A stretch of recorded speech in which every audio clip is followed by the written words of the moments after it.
For the public speaking is Maria Lorenz.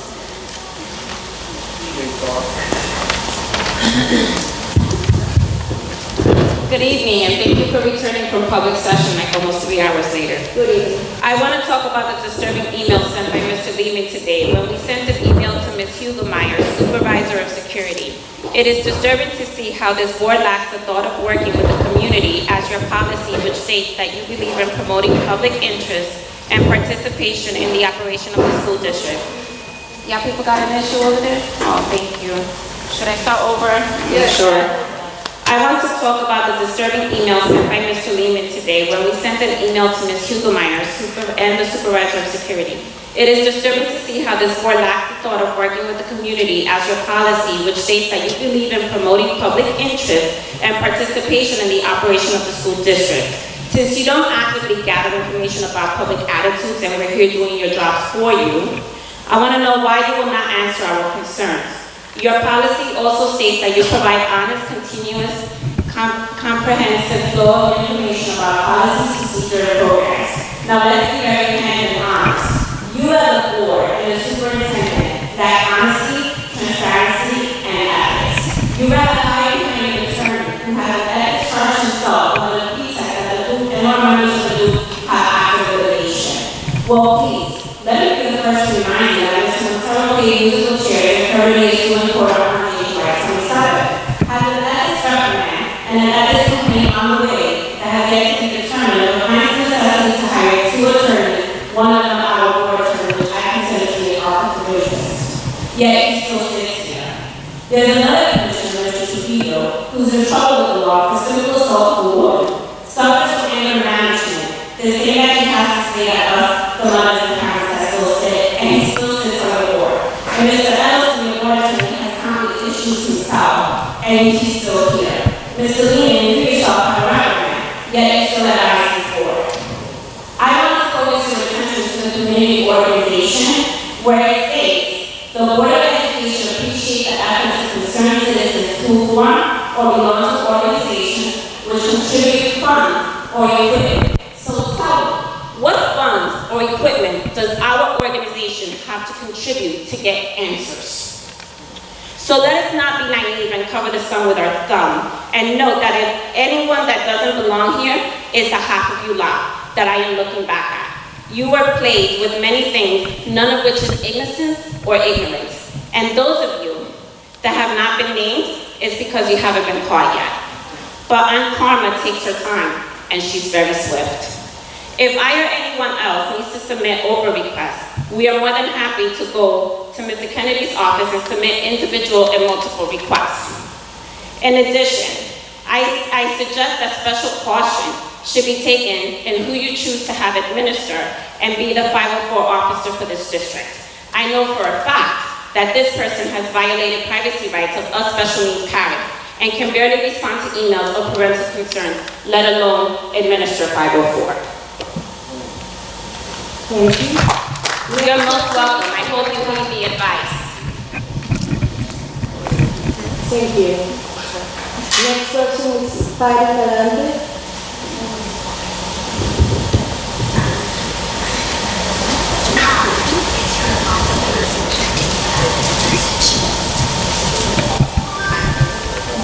Good evening, members of the board. Mrs. Hugelmeyer. Tonight I want to address the issue of graduation requirements for Elizabeth High School students. I know that currently board policy is that every student must have 160 credits to graduate. They also must take the SAT, the ACT, or something equivalent to that. They need 60 hours of community service. So now that there is no more HESPA, which used to be a requirement, is still in the policy, will our students be required to pass the park? And since the scoring for the park has not been finalized yet, what will the incoming 9th graders be told?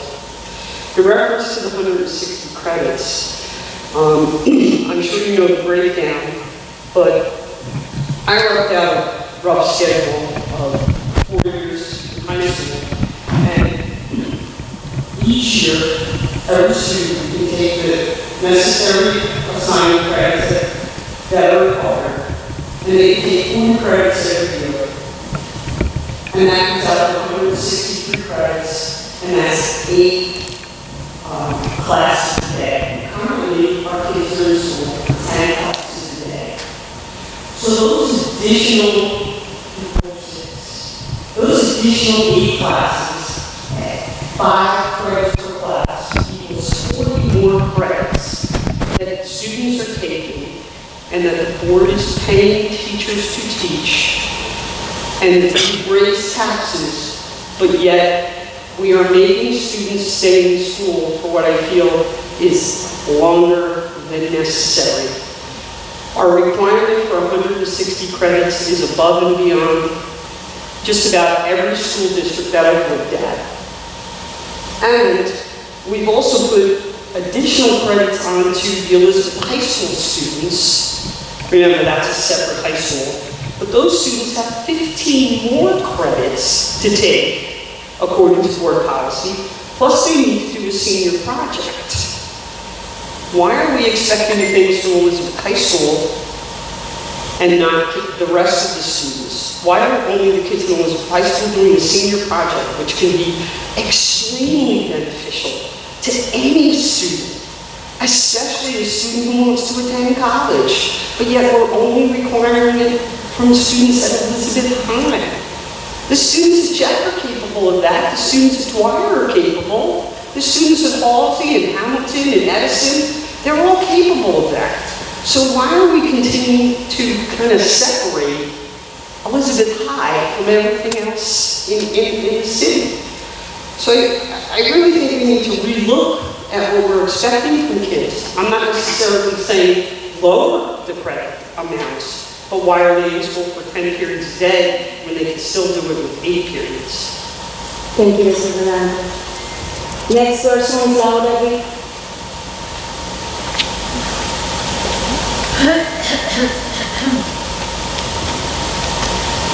Good evening, Ms. Hugelmeyer, members of the board. Imagine for a couple minutes that you are a parent of an only child whose high school graduation is today.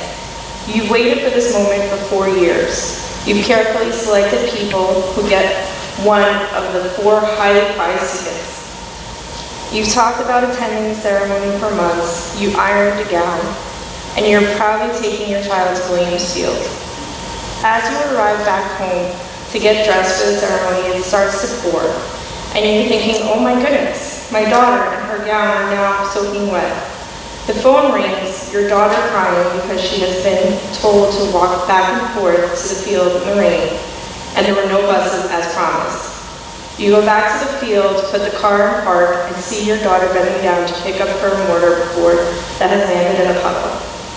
You and parents in this district don't have to imagine this. It's because we all know that was not a dream, and it actually took place at this year's graduation. It was certainly memorable, but for all the wrong reasons. Things were so wrong on so many levels. First of all, I guess the weather was all day and nothing to do with making the decision to change the venue to indoors. The decision should have been made at 4 o'clock, and the students should have known by 4 o'clock, so that they did not have to stand outside in the rain and would pass hangouts. Secondly, it was known well in advance that the gym would not accommodate 4 guests for every student, and you knew that because you gave every child 2 tickets of a different color to be used in case the ceremony had to be held indoors. So now people just rush into the gym. Someone had to know that there were more people standing there than would fit in the gym, and there was an overflow crowd, and many parents or guardians were probably not sitting in the gym to see their child graduate. I would also like to point out that 100 students marched into the gym with huge numbers around their neck as if they were cattle to be auctioned off. That was extremely insensitive. There are more elegant, dignified ways to recognize the top 100 graduates. I noticed a number of students took the numbers off because I'm sure they were embarrassed. Speaking of the top 100, please stop using EHS as a euphemism for all high schools in Elizabeth. Stop trying to combine 6 schools into one. The policy manual referred to each of the high schools as separate schools. Let's start recognizing and treating each high school as its own entity. Let's allow the kids in each high school to be proud of their high school and recognize it as separately. We need to have different ceremonies for each school. Let Elizabeth High School have their own ceremony and recognize those kids in their own space. And let's allow all the students in each high school to be honored in their own space with their teachers and staff. Let's not have a repeat of what happened this year. Thank you, Ms. Zuri. Next question is Mr. Moreira.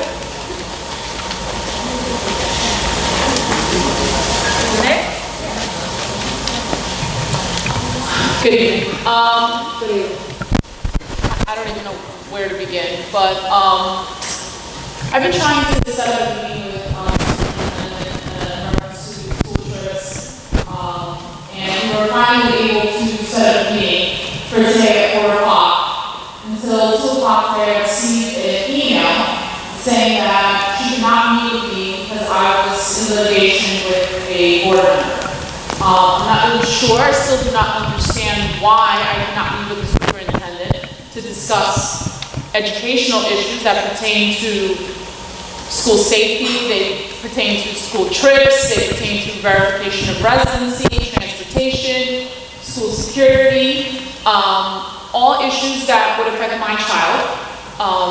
Yes, there were a couple of things that parents had brought to my attention. As a representative of Elizabeth Parents and Students Care, I have a lot of parents that come up to me with issues. I don't really think it should matter who is bringing you the issues, but that the issues are brought to you and that they should be addressed.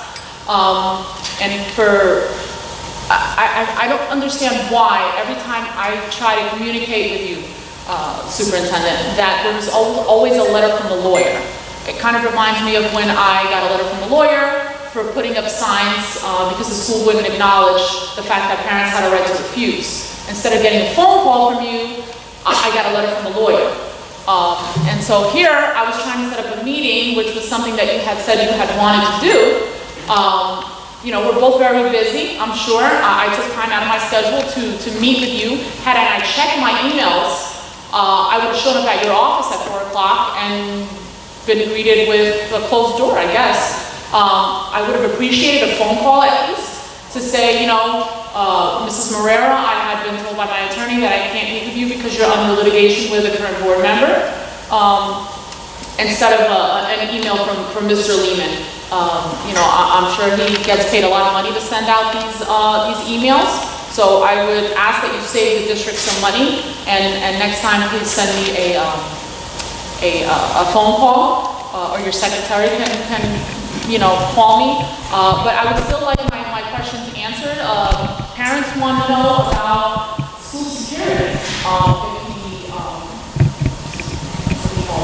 The security guards, if they're able to break up fights, if they're, how many security guards are in the building. If I send my child to school 21, I don't know how many security guards are in there. At the beginning of last year, because last year there was 3 security guards coming to school 21. Now there's only 2. There are 3 main points of entry at that building. So I don't feel like I'm sending my daughter to an environment where she's going to be protected in this day and age where we have people walking into the school building. The doorbell at that school doesn't even work. That school's been up for 2 years, and there's still not a doorbell. I have to go to the building and knock on the door. The security guard has to come and look and see to recognize me to be able to open the door.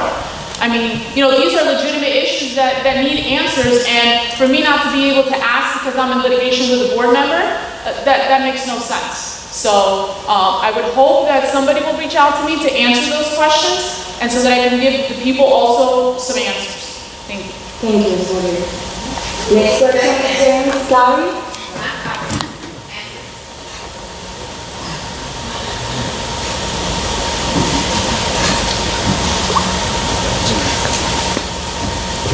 Good evening. Good evening.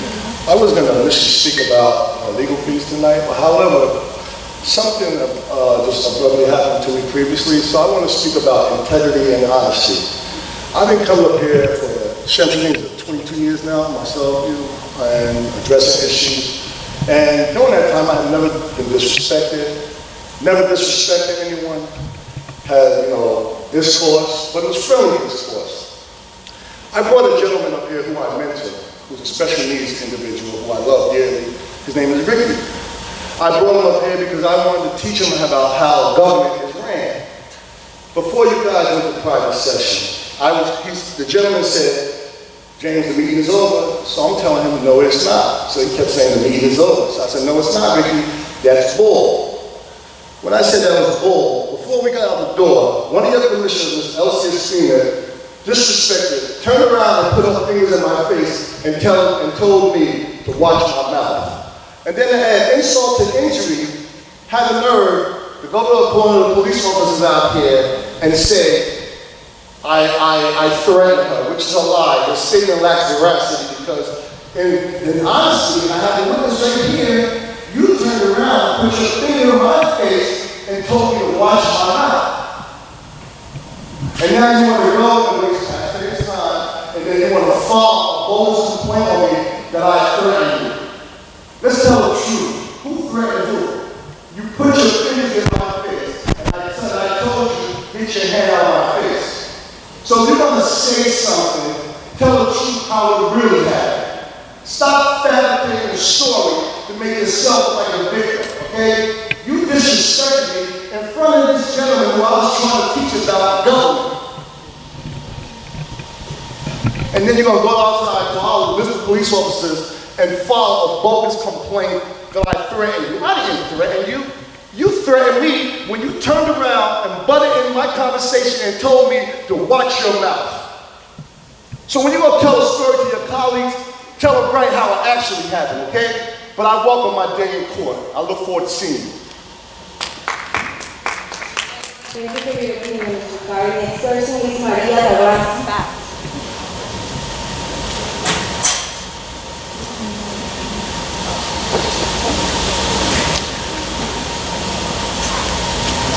I would say good evening, but it's not a good evening for me. Let me explain something to you. I'm not a parent anymore. Now I'm a grandmother. And my grandchildren are in your schools. Now, as much as I fought for my kids, now I'm fighting for my grandchildren. You all turn around and say, you are for the parents. You ain't for nobody but yourself. Because if you had any consideration, you would have done the public speaking before you took your behinds in the back.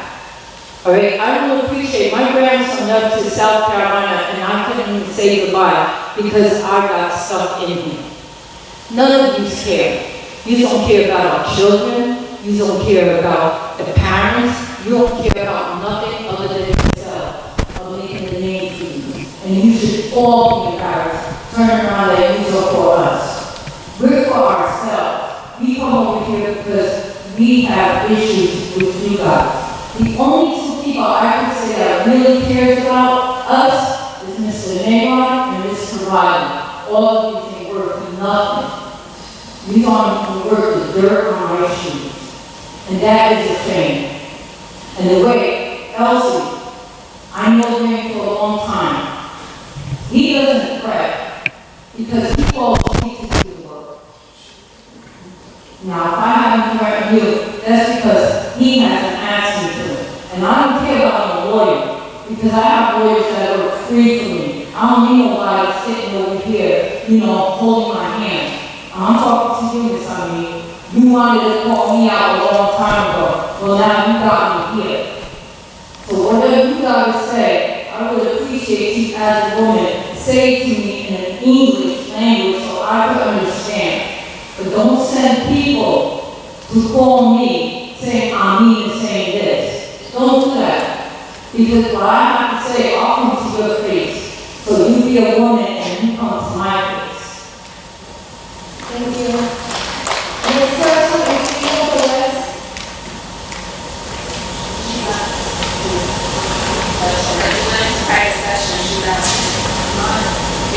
Next person is Angela.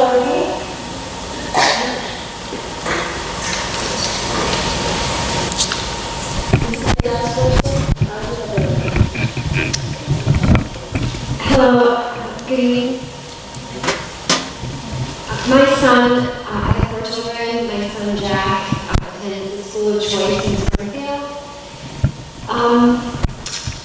Last year, we received our transportation reimbursements without any problems. And this year, when I think it turned April, I gave Lester Dominguez's office a call. And I wanted to see what was happening. And what I was told is that they didn't have my paperwork. And I was confused, and they, asked me, well, where did you send it, and what did you do, and all this. I'm like, I just sent it back. And basically, I was told by Andrea, who was the interim secretary at the time, that because I couldn't prove that I had sent my paper, I wasn't going to be reimbursed for the first half of the school year. That obviously didn't settle well. I was not happy about that. I'm like, what do you mean? Since when do I need to send a paper, signed receipt to the school? So I called Springfield because they said that Jack's name had not even been put on the January, whatever. I can't think of it. But I called Springfield to find out if Jack's name was on there. It had been on there. They couldn't send me the entire list because of, confidentiality, but they sent me his name, and I forwarded it over there. So tonight, I hope you were presented with this to vote on, and whether or not you get reimbursed for transportation. And I know there were a few other moms. In fact, the one that I actually paid to take my son to school every week, she too was told she hadn't sent in her paper. So, I don't know, I'm just hoping that you will be on this, and that you will look into it for me, and that I will receive the monies. Thank you. Thank you.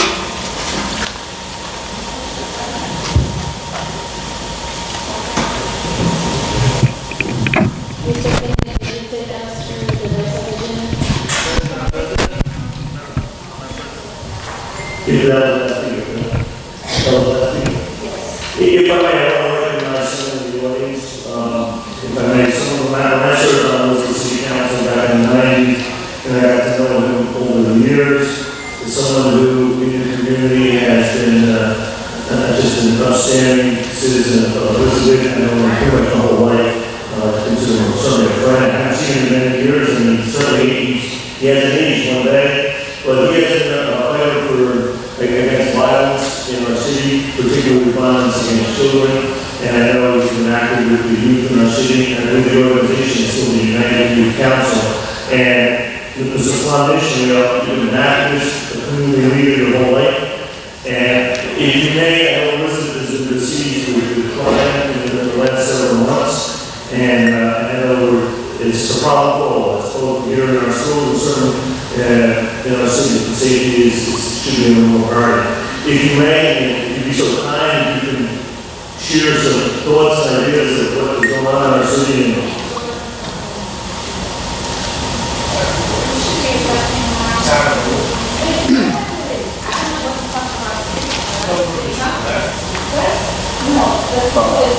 Let me get hi.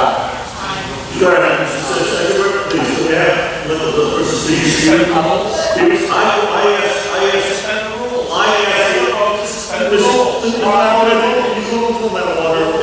going to disrupt the meeting, we will respect everyone's vote. We're going to ask that the people in the audience be as respectful as we are of any meeting.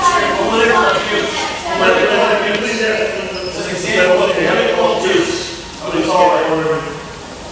What? You want to arrest me from? I'm not going to arrest you, no. I'm going to ask for order. I'm asking for the same respect that we show everyone else. You know,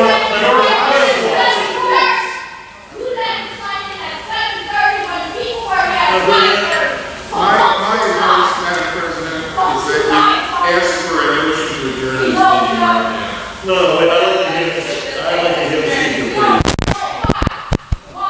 If I'm not officers, you can tell officers. Officers, you can tell officers.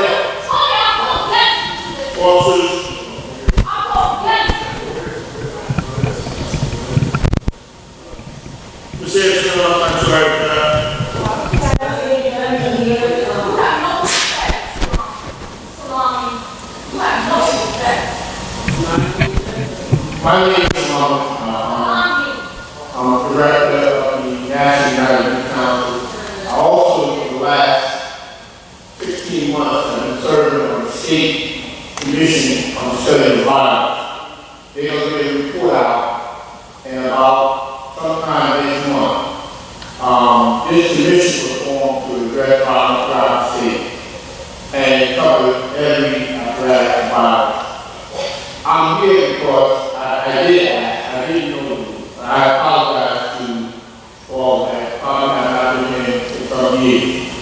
Over the last few months, we have suffered problems of craziest things that I've heard of. We had done that while we were my center. I know a family there, and went out and shot and killed allegedly 7 people.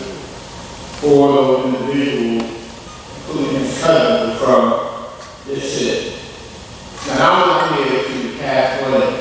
I'm here to try to offer some solution. And what I'm also here is to propose to this board to create a task, a committee of the board, to examine an effort to be more proactive on a school-based level, because part of our report issue that to the board across the state, to look at violence, school-based violence, power, influence, distribution, and what have you, and to come up with all kinds of methods to this task force by launch campaign and stuff. Now I'm going to offer my expertise to develop. This is not, the city is no more named the board and clergy and activists. We all are. This is the community. And that young man, I saw him on TV, kid that turned to my center. You can help, volunteer. All of a sudden I see him on national television, allegedly waiting for a killing of 7 people who I know. Some of those young people that killed, I know them. It's come to my center. So I'm hurt by it, and we all should be hurt by it. I don't understand, of the West.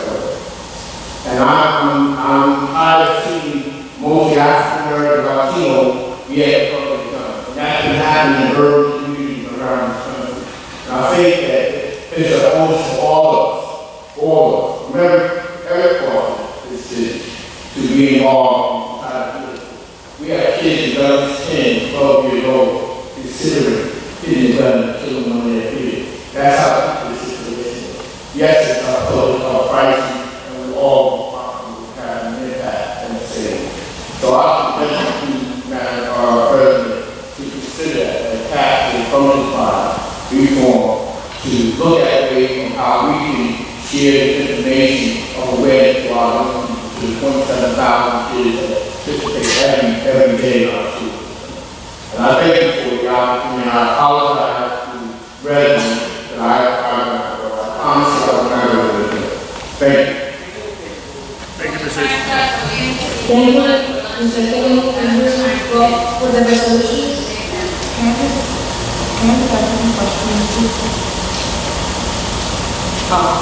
In regards to parents. So I was superintendent, I just have a question in regards to the senior progress. Is that true that it's only in the school and not the other 5 schools? That's correct. It's one of the requirements for the high school education in high school. Yes. Can you tell me The policy has been in place since 2005, and we're glad we review it with the board on our next session. Okay, we can talk about how we do the school law. Also, I know there was a comment in regards to what happened on graduation day. I know that the superintendent tried the very best to accommodate as much as possible. I want to see if you can just share that with the audience, just let them know what took place today at graduation. On the day of graduation, if I recall correctly, at 5 o'clock, the sun was shining. When we arrived at Williams Field, we were beginning to bring the parents in, and all of a sudden, unfortunately, it became very cloudy. The rain started. We were monitoring very closely intentions, it was supposed to be a brief shower. During the midst of our review, and I was in consultation with various folks during that time, one of them being on the Director of Athletics, who had informed me that it had to wait 20 minutes before we could make the call to allow the students and the parents to exit Edison and go out into the field. We noticed there was lightning, and clearly the storm was not subsiding, at which point we decided the appropriate thing to do was to relocate the graduation to the Dunn Sports Center. We wanted to ensure that all of the parents and guests were accommodated, because there was an expectation that every child had the opportunity to invite 4 guests to the graduation. And we certainly were not going to turn away anyone at the Dunn Sports Center. So with the collaboration of the city and our administrators, we were able to successfully hold our graduation, and everyone benefited from being able to see their child graduate that evening. I believe that everyone had the students' interests in mind. There was a great deal of thought put into scheduling the graduation at Lorenz Field, and unfortunately, as a result of the change in the weather, we had to relocate. But I believe overall, we had a wonderful, wonderful night. And I have to thank all of the parents. I thought they were phenomenal in being able to assist us in being able to ensure that it was a wonderful weekend for all of our graduates. Thank you, And the last thing, I just want to talk and speak. I just want to speak about the violence that Commissioner had discussed. There was more than 2 many shootings happening over and the news shows how violence is going, not only in Elizabeth, but even county or across the nation. And as we know, research shows that a lot of children learn violence early on in life, and the fact that the children are in our care for the first about 18 years of their lives, from kindergarten to about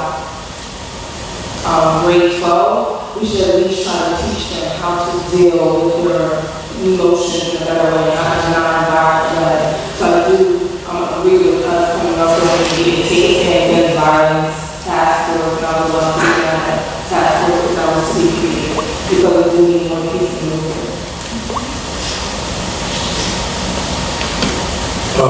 Also, I just want to thank, the residents that were coming out and addressing their concerns, each and every week or every month. We get an opportunity to address what the concerns are, whether, commissioners agree or disagree, or, administration agrees or disagree. Everybody has a right to their opinion and perspective.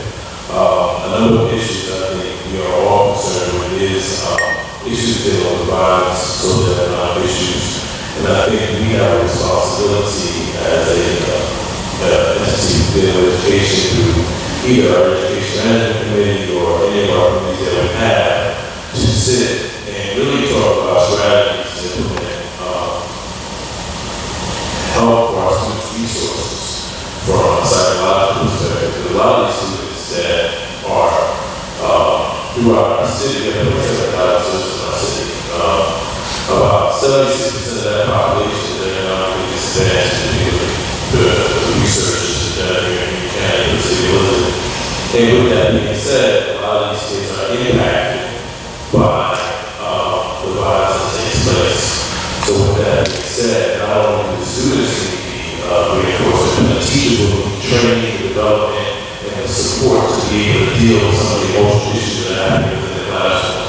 So, thank you for bringing that up and bringing that to our attention.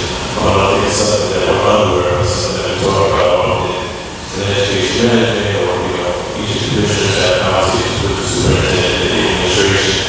But I think that additional support needs to be brought to the table to partner with some community partners, sit down with Trinitas Hospital, groups that come to the table and really help support our children, because we have done research to find out that a lot of these kids are traumatized, and they need the support, they need the help,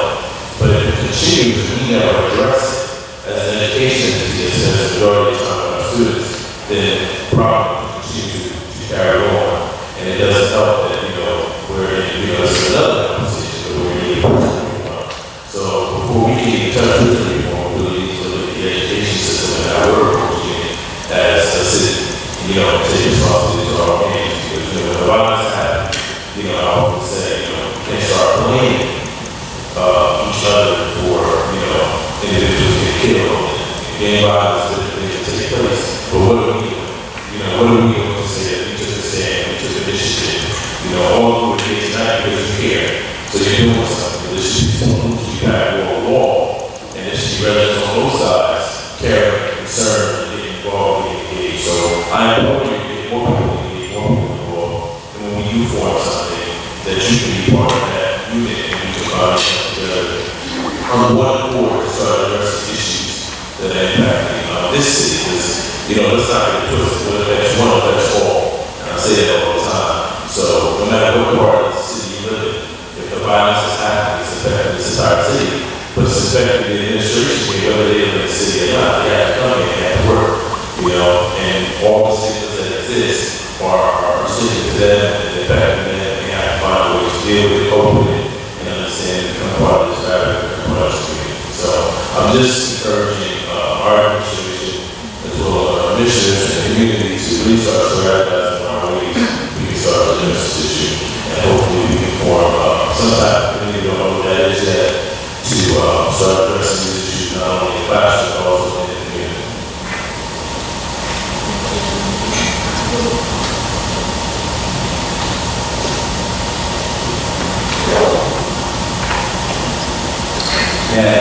Happy, passion, intimidation, holding, investigative results.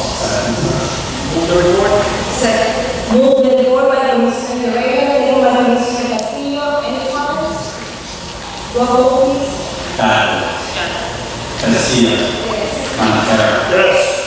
Nana. Yes. Correct. Yes. Amin. Yes.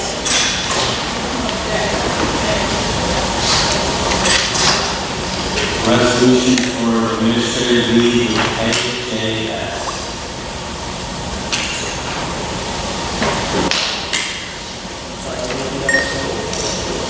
Resolution for administrative leave with AJS. Second. Moved by Commissioner Reyes, second by Commissioner Castillo. Comments? Roll call, please. Battles. Yeah. Castillo. Yes. Montero. Yes. Nana. Yes. Correct. Yes. Amin. Yes. Resolution for confidential settlement agreement, FE.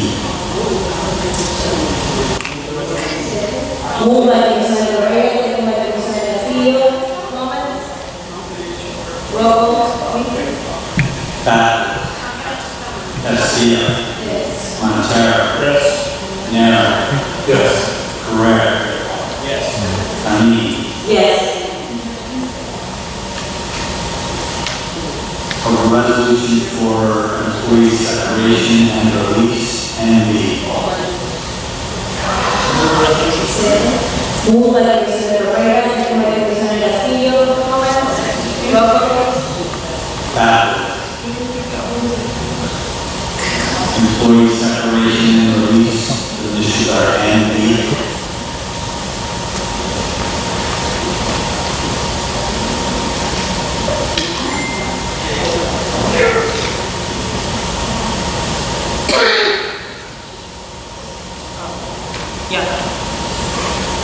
Castillo.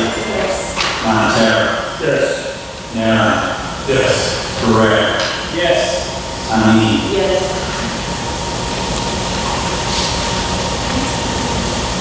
Settlement of workers' comp claim, AL. Move the resolution. Second. Moved by Commissioner Reyes, second by Commissioner Castillo. Comments? Roll call, please. Battles. Yeah. Castillo. Yes. Montero. Yes. Nana. Yes. Correct. Yes. Amin. Yes. Resolution for settlement of workers' comp claim, CC. Move the resolution. Second. Moved by Commissioner Reyes, second by Commissioner Castillo. Comments? Roll call, please. Bathurst. Garcia. Montero. Nera. Yes. Pereira. Yes. Amin. Yes. Resolution settlement of workers' comp claim DR. Moved by Commissioner Reyes, second by Commissioner Castillo. Comments? Roll call, please. Bathurst. Garcia. Montero. Nera. Yes. Pereira. Yes. Amin.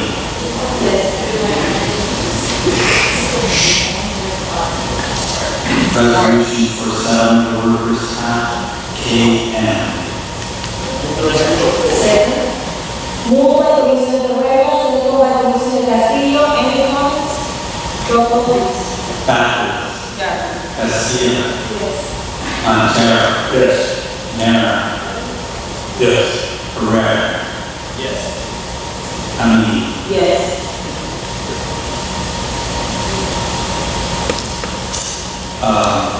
Resolution NI, maximum travel expenditure for the 15-16 school year. Moved by Commissioner Reyes, second by Commissioner Castillo. Any comments? Roll call, please. Bathurst. Garcia. Montero. Nera. They're coming up with people, right? You took it out. Yeah. Okay, I'm going to vote no on that. There is I have a question with regards to this expenditures we talked about in private, and we're spending, promised to get a breakdown of last year's expenses in regards to travel. I just want to be clear that I'm not opposed to staff members and faculty and the administration being reimbursed for their travel. Just concerned as to what that budget looks like and what we spent last year. So, thank you. Pereira. Amin. Yes. Mr. Kennedy, can you turn on the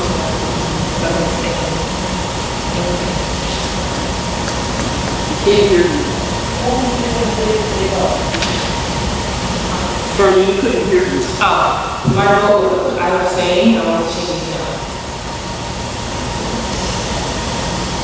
We have an authorization for modified scheduling at our school number 26. Move the resolution.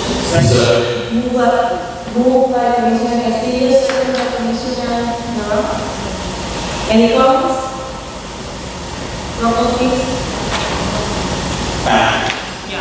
Garcia. Montero. Nera. Yes. Pereira. Amin. Yes. We have the first reading of a revised policy for rating and reporting, file code 614721. The revised policy is available for review in the office of the school business administrator.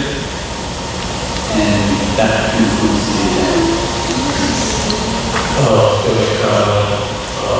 Just want to take time, just superintendent, in reviewing the policy in regards to grading.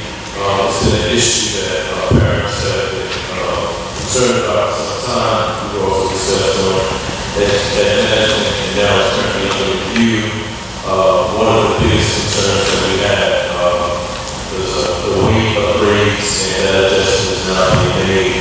So, as Mr. Kennedy stated, it's now before review. Folks to look at it and review it and understand it.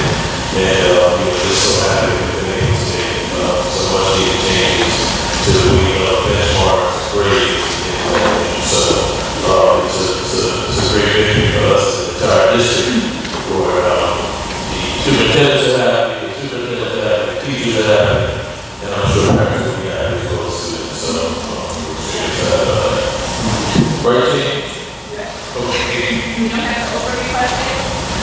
You don't have to over request this available. Right, Mr. Kennedy? So this is available. All right.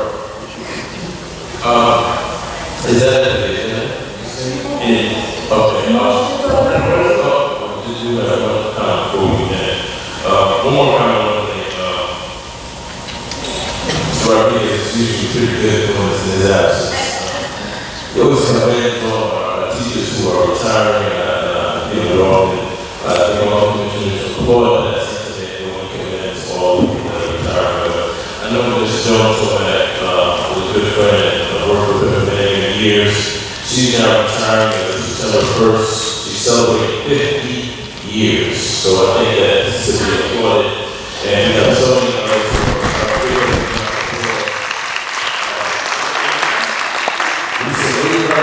district and all the work that she's done, 50 years of service. That's a long time to dedicate your life to, school children and teaching and just giving of yourself. At the end of the day, you get a salary, but there's nothing like the time. Time is very valuable. To give half your life to teaching, I think it's just awesome. So, commend her and all the others who are retiring. We have been surrounding me for 40 years. Also to be commended as those small people.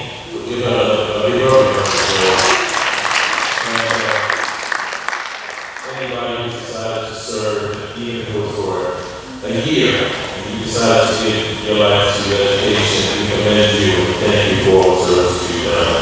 And again, I want to thank you all for coming out tonight and this summer for coming out and spending time with us. Yes, Madam President, I just wanted to also recognize that we voted on it before, the School 26 extension, the extended day, and I want to thank Principal Howard Kettlebaum and his incredible staff over at School 26, because I know we had to cut the extended program issue because of the budgetary reasons, and Mr. Kettlebaum and his entire staff were somehow able to get together, sit around the table, and find a way to still think outside the box and find a way to continue this program as Senator Ron referred to do more with less, and that's unfortunately the times we're in today as budget complaints happen. But here's an incredible principal and an incredible staff of teachers over there that found a way to within themselves to continue the program and to not cost. There was the Board of Education 1 extra cent, and my hat off to him, and I hope that that's a model for not only that school, but for the entire district, that we certainly always find a way to do more with less, and people just think outside the box. So, once again, congratulations to Howard and to his staff. Thank you. Okay, motion to adjourn, please. Second.